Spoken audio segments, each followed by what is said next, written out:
भगवान का चमत्कार। वृंदावन के बाकी बिहारी मंदिर के पास बरगद के पेड़ के नीचे एक बूढ़ी माँ ने अपना बसेरा बना लिया था। सकल सूरत से वह किसी अच्छे घर की लग रही थी।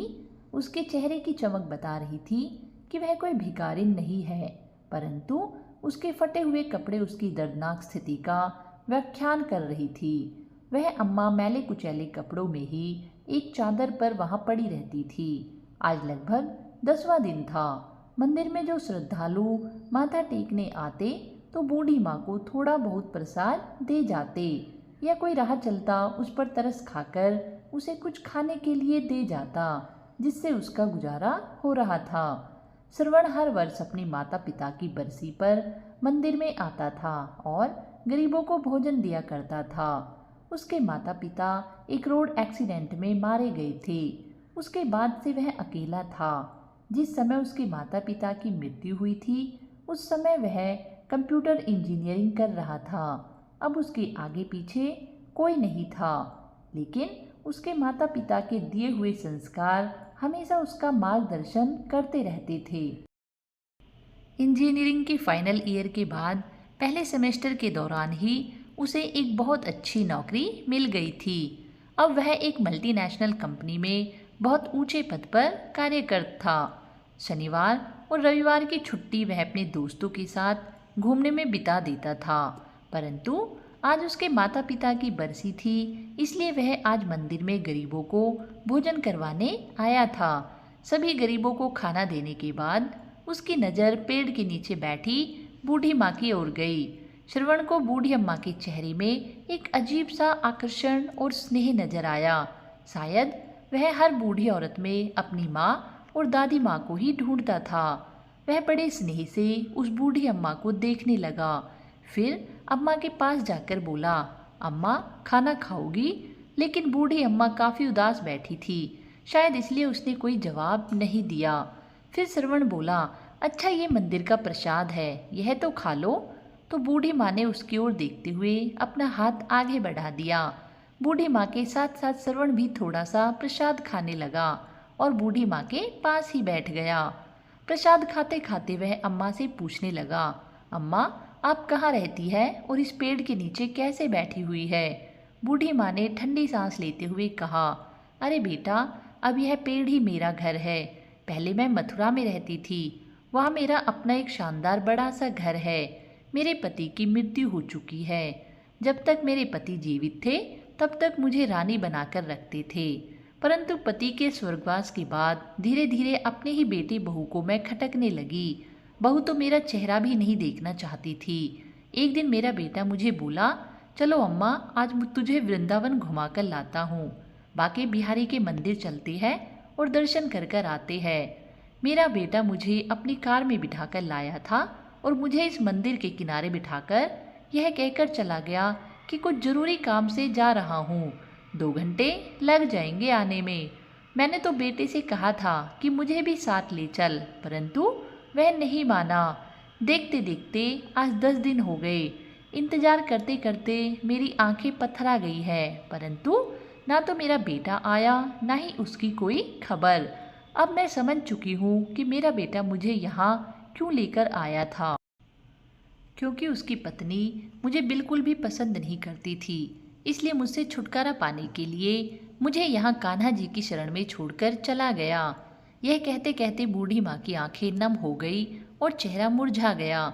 श्रवण के मन में उसकी स्वर्गवासी दादी और उसकी माँ की छवि दोनों एक साथ उभर आई और उसकी आंखों में आंसुओं की बूंदें छलक आई।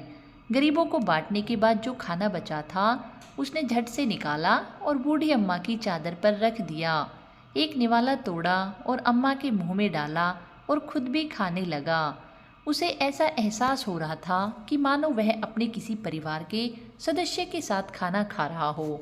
वो अम्मा के साथ कुछ देर नहीं बैठकर बातें करता रहा। अपने माता पिता की मृत्यु के बाद वह एकदम अकेला सा पड़ गया था। बिना अपने माता पिता के उसे अपना घर ही काटने को दौड़ता था, इसलिए वह अपने घर में रहना ज़्यादा पसंद नहीं करता था। किसी किसी दिन तो वह अपने घर में एक कदम भी नहीं रखता था। दोस्तों के साथ घूमकर अपने दर्द को कम करने की कोशिश करता था। परंतु आज जब उसने अम्मा से थोड़ी देर के लिए बातचीत की तो उसे एक अपनापन सा महसूस हुआ। उसने अम्मा से पूछा, अम्मा मेरे साथ मेरे घर पर चलोगी? बूढ़ी माँ ने कहा, बेटा जब मेरा अपना खून मेरा अपना ही जिसने मुझे यहाँ पर छोड़ दिया, जिसे मैंने पाल पोस कर बड़ा किया, जब वही मुझे नहीं रख सका तो तू मुझे अपने घर पे ले जाकर क्या करेगा? जब मेरा अपना बेटा ही मेरा ना रहा तो मैं दूसरों से क्या उम्मीद लगाऊंगी? रहने दो बेटा, मुझ पे दया मत करो। मैं यहीं बाकी बिहारी की शरण में रहकर अपना जीवन जैसे तैसे गुजार लूँगी।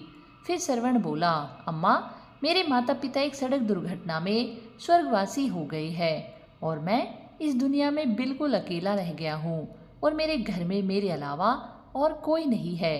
आपको देखकर मुझे मेरी दादी याद आती है। यदि आप मेरे साथ रहोगी तो मुझे बहुत अच्छा लगेगा।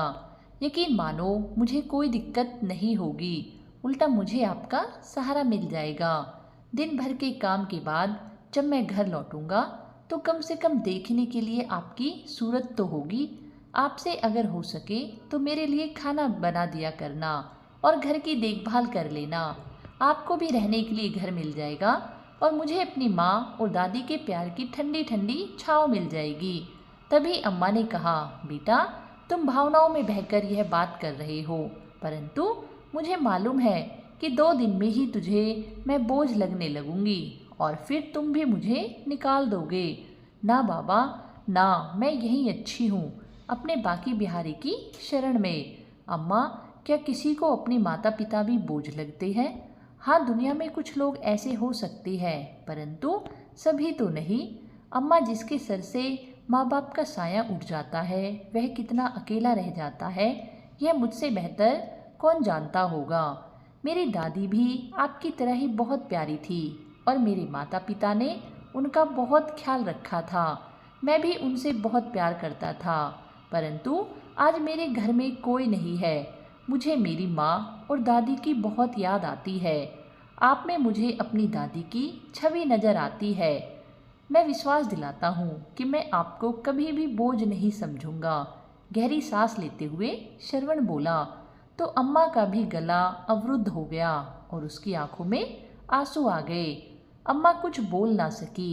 श्रवण ने अम्मा का हाथ पकड़ा और बोला, चलो अम्मा अब ज़्यादा मत सोचो, रात होने वाली है, अब आप अपने घर चलोगी। श्रवण ने जैसे ही अम्मा का हाथ पकड़ा तो अम्मा ने उसके चेहरे की ओर देखा। श्रवण की आंखों में अम्मा को सच्चाई नजर आ रही थी। उन्हें लगा शायद कान्हा जी ने ही श्रवण को उसके पास भेजा है। श्रवण ने अम्मा को अपनी बाइक पर बिठाया और उसे अपने घर ले गया। इस घटना को आज 4 महीने हो चुके थे। श्रवण अब नियमित समय पर घर लौट कर आता था और अम्मा उसके लिए खाना बनाकर उसके आने की प्रतीक्षा करती थी। जब वह थक कर सोता था तो उसके सर पर स्नेह भरा हाथ रखती थी। सुबह सुबह श्रवण के उठने से पहले ही अम्मा कान्हा की पूजा किया करती थी और श्रवण को नाश्ता बनाकर रख देती थी। अब अम्मा को अपना घर मिल गया था और श्रवण को अपनी दादी और माँ का सच्चा प्यार, दोनों एक साथ एक दूसरे का साथ पाकर बहुत खुश थे। उस रात श्रवण काफ़ी देर से सोया और अगले दिन जब सुबह ऑफिस जाने का समय हुआ तब तक उसकी नींद पूरी नहीं हुई थी। अचानक श्रवण ने अपने माथे पर ठंडी उंगलियों का स्पर्श महसूस किया। उसे ऐसा महसूस हुआ कि उसकी माँ उसे बड़े प्यार से जगा रही है। दोबारा जब वही स्पर्श उसने अपने चेहरे पर महसूस किया तो वह नींद से जाग गया। उसने आंखें खोली तो सामने देखा कि अम्मा पूजा करने के बाद खुशबू भरे हाथों से उसके माथे और बालों को सहला रही थी, जैसा उसकी माँ हमेशा किया करती थी। श्रवण ने अम्मा का हाथ अपने हाथों में लेकर अपने होठों से चूमा और वापस उस हाथ को अपने माथे पर रख दिया और बोला, अम्मा आपका आशीर्वाद मुझे जीवन भर के लिए चाहिए। अम्मा ने आंखें बंद करके कान्हा को धन्यवाद किया कि उन्होंने उसे श्रवण से मिलाया और फिर बोली, बेटा ऑफिस जाने का समय हो गया है। फिर श्रवण बोला, अम्मा मैंने अपने दोस्तों के साथ मिलकर एक छोटी सी फैक्ट्री खोलने का फैसला किया है। आज मैं ऑफिस नहीं जाऊंगा, बस इस फैक्ट्री की शुरुआत करनी है। आज 11 बजे हम फैक्ट्री की पूजा करेंगे और वह पूजा मैं आपके हाथों से ही करवाऊंगा। आप तैयार रहना। यह सुनकर अम्मा बड़ी खुशी से बोली, बेटा तुमने बिल्कुल सही फैसला लिया है। वक्त के साथ साथ और भगवान के आशीर्वाद से तुम्हारी ये छोटी सी फैक्ट्री भी एक बहुत बड़ी फैक्ट्री में बदलेगी। यह मेरा विश्वास है और मेरा आशीर्वाद हमेशा तुम्हारे साथ है। ऐसा कहते हुए अम्मा की आंखों में आशा की एक नई किरण दिखाई देने लगी। श्रवण ने अपने दोस्तों के साथ मिलकर फैक्ट्री खड़ी कर दी और उस फैक्ट्री में अच्छी गुणवत्ता के उत्पाद बनाए। उन सभी की मेहनत के कारण फैक्ट्री की प्रगति बड़ी तेजी से हो रही थी।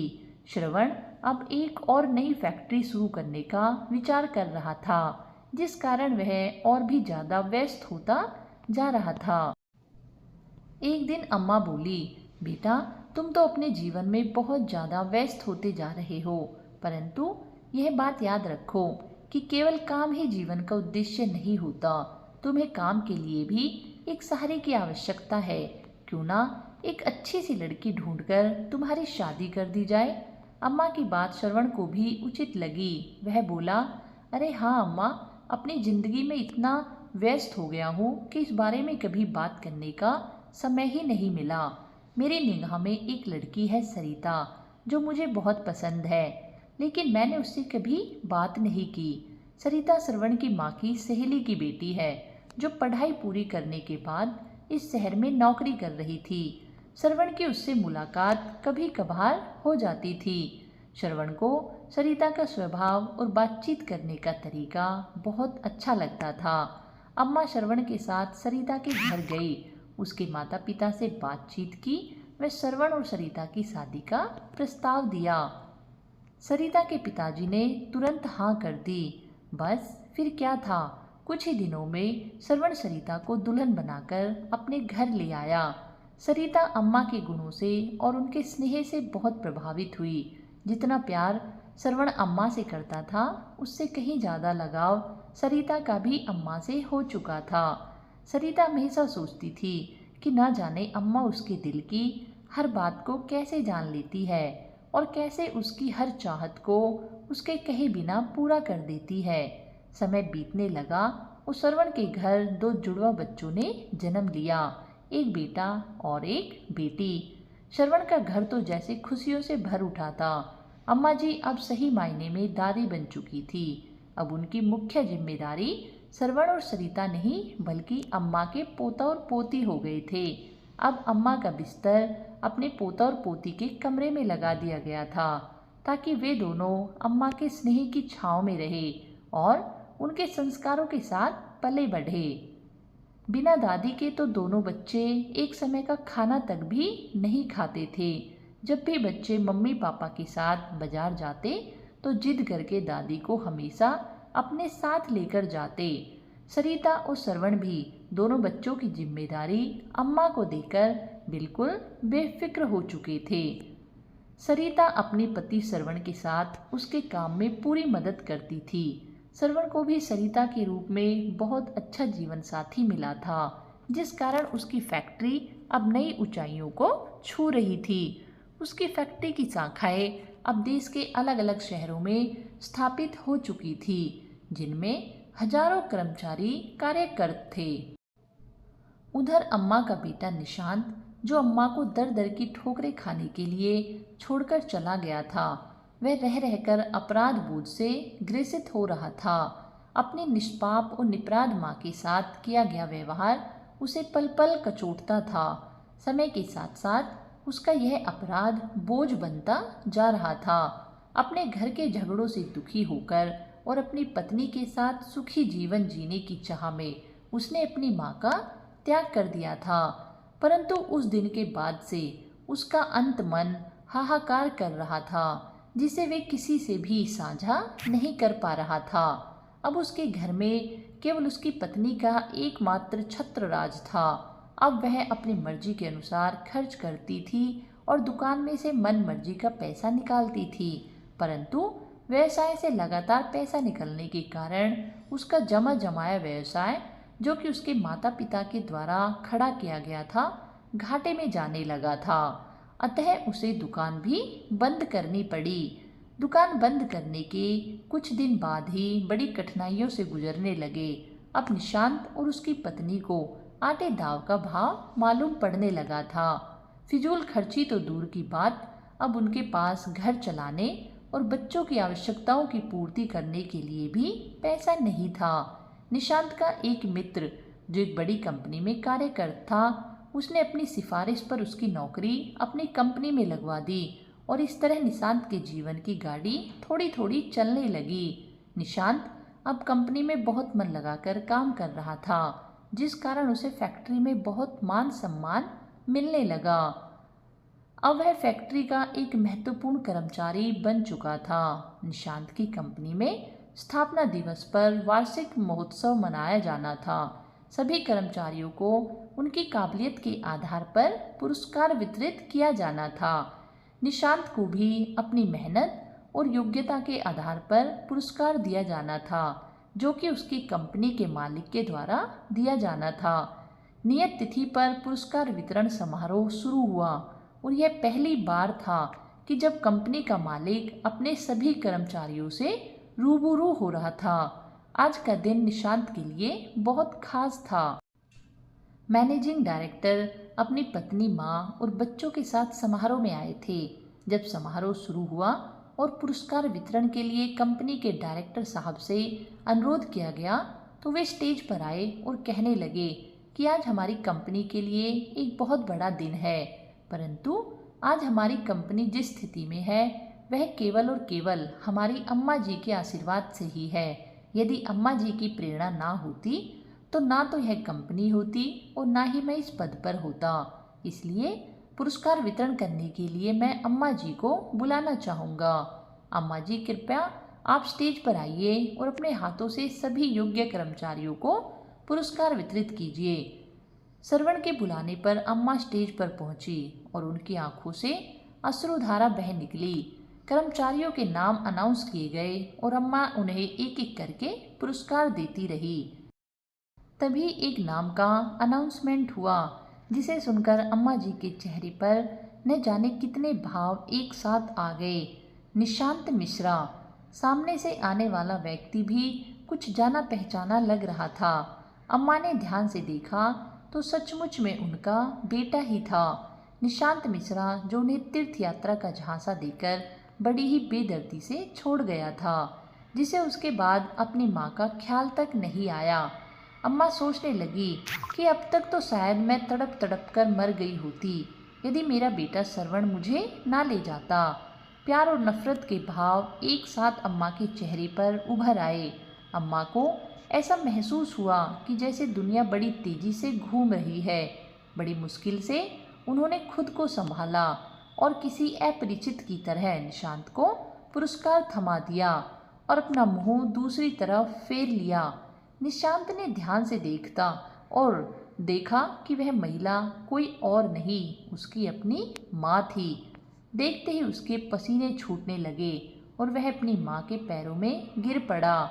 उसे विश्वास नहीं हो रहा था कि उसकी माँ, जिसे उसने दर दर की ठोकरें खाने के लिए छोड़ दिया था, आज इतने बड़े साम्राज्य की मालकिन है। निशांत ने अपनी माँ से हाथ जोड़कर माफ़ी मांगी और कहा, मेरे साथ चलोगी? अपने घर चलेंगे। कैसा घर, कैसी माँ? मेरा बेटा तो उसी दिन मर चुका था जिस दिन वह मुझे मंदिर के बाहर छोड़कर चला गया था। आज ना मैं तुम्हारी माँ हूँ और ना ही तुम मेरे बेटे। कहकर अम्मा जी पुरस्कार वितरण को बीच में ही छोड़कर अपनी कुर्सी पर जाकर बैठ गई। निशांत माफ़ी मांगता रहा, लेकिन अम्मा ने उसकी तरफ देखा तक नहीं और श्रवण के साथ घर वापस चली गई।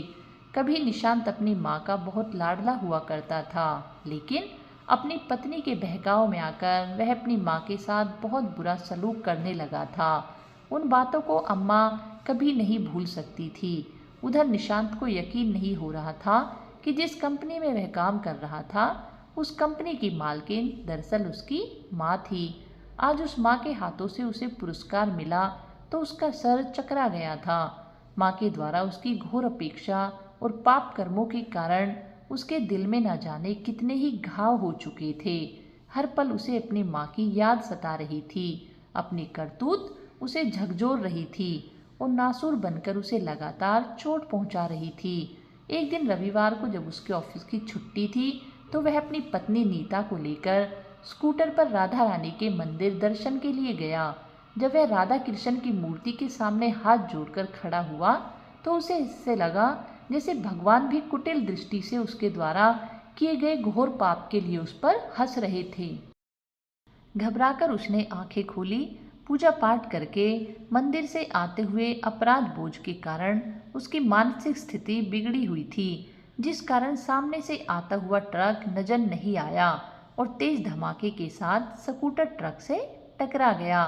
वे दोनों बड़ी बुरी तरह से घायल हो गए। निशांत की स्थिति गंभीर बनी हुई थी। उसके पैर की हड्डी टूट चुकी थी और उधर उसकी पत्नी नीता को पैरालिसिस हो चुका था। जब उसे होश आया तो वह दहाड़े मार मार कर रोने लगा। अब घर पर दोनों बच्चों की देखरेख के लिए कोई नहीं था। नीता के मायके से उसके भाई भाभी उसका पता करने के लिए आए, परंतु थोड़ी देर हालचाल पूछकर वे दोनों चलते बने। निशांत के दोस्त ने सारी घटना की जानकारी कंपनी के मालिक श्रवण को दी। जब श्रवण फोन पर उससे बात कर रहा था तो अम्मा वहीं बैठकर उसके साथ चाय नाश्ता कर रही थी। निशांत मिश्रा का नाम सुनकर अम्मा चौंक उठी। उसने श्रवण से पूछा कि क्या हुआ, किस बारे में बात हो रही थी। तो श्रवण ने सारा हाल कह सुनाया कि उसकी कंपनी के एक कर्मचारी निशांत मिश्रा का एक्सीडेंट हो गया है और वह गंभीर रूप से घायल है। यह सुनकर अम्मा तो रोने लगी। श्रवण ने जब अम्मा से उसके रोने का कारण पूछा तो अम्मा ने सारी बात कह सुनाई। तब श्रवण बोला, अम्मा, कर्मों का फल तो भोगना ही पड़ता है। उसने जैसे कर्म किए थे उसे फल तो मिलना ही था। लेकिन अम्मा का दिल अंदर ही अंदर अपने बच्चों के लिए तड़प रहा था। उसके बेटा बहू लाचार होकर बिस्तर पर पड़े थे, इसलिए अम्मा ने कहा कि मैं थोड़ा समय अपने बेटे बहू के पास जाना चाहती हूँ। कुछ दिनों के बाद वापस आ जाऊंगी। श्रवण ने भी हामी भर दी और अम्मा को बहुत से पैसे देकर उनके बेटे बहू के पास छोड़ आया। अम्मा ने अपने बेटे और बहू को एक अच्छे से अस्पताल में भर्ती करवाया, जहाँ उनका पूरा ध्यान रखा जाने लगा। उनके बच्चों को संभाला और साथ साथ उनकी दुकान को फिर से खड़ा किया। जो पैसे श्रवण ने दिए थे उन पैसों को अम्मा ने अपने बेटे बहू की गृहस्थी संभालने में लगाया। हर कदम पर श्रवण ने अम्मा की पूरी मदद की। एक ओर तो निशांत की तबीयत अब कुछ सुधरने लगी थी और दूसरी ओर उसका कारोबार भी पहले की तरह चमक उठा था। उनकी गृहस्थी को कुछ ही समय में अम्मा ने व्यवस्थित कर दिया था। जब उन दोनों की अस्पताल से छुट्टी हुई और वह घर लौटे तो वह दोनों अम्मा से माफ़ी मांगने लगे। वह अपने किए हुए पर शर्मिंदा थे। अम्मा की बहू बोली, अम्मा जी, जिस हमने घर से बाहर निकाल दिया था वही आज इस घर में लक्ष्मी बनकर आई है। अम्मा जी, मैं आपको समझ नहीं पाई। हम लोगों ने आपका अनादर किया है। हमारी इस करने की सज़ा हमें आज मिली है। दोनों बेटा बहू अम्मा के पैरों में पड़ गए। अम्मा ने भी उन दोनों को माफ़ कर दिया और अपने पोता पोती को खूब दुलार किया। कुछ दिन और वहाँ रहने के बाद अम्मा ने कहा, अब तुम दोनों की तबीयत ठीक हो चुकी है और तुम अपनी गृहस्थी को संभाल सकते हो। तुम्हारी दुकान भी खूब अच्छी चल रही है, इसलिए अब मैं चलती हूँ। मेरा बेटा और मेरा परिवार मेरा इंतज़ार कर रहा है। यह कहकर अम्मा ने अपना बैग तैयार कर लिया। बेटा बहू ने अम्मा को जाने से रोकने की बहुत कोशिश की, परंतु अम्मा ने कहा, मेरा बेटा श्रवण मुझ पर जान छिड़कता है। अब वही मेरा बेटा है, इसलिए अब मुझे जाना ही होगा। बाहर श्रवण अम्मा को लेने के लिए पहले से गाड़ी लेकर आ गया था। अब अम्मा नहीं रुकी और वहां से चली गई।